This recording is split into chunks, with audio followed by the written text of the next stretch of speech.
Hello বন্ধুরা, ও ঘুমিয়ে গেছে দেখো নিচে। আমি আর মেয়ে প্ল্যান করেছি ওকে একটু ভয় দেখাবো। তো চলো ওকে ভয় দেখিয়ে আসি।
ওকে কি ভয় দেখাবো?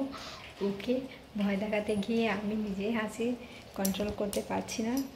তো চলো, তোমাদের ভিডিওটা কেমন লাগলো প্লিজ কমেন্ট করো অ্যান্ড লাইক করো। Tata, by.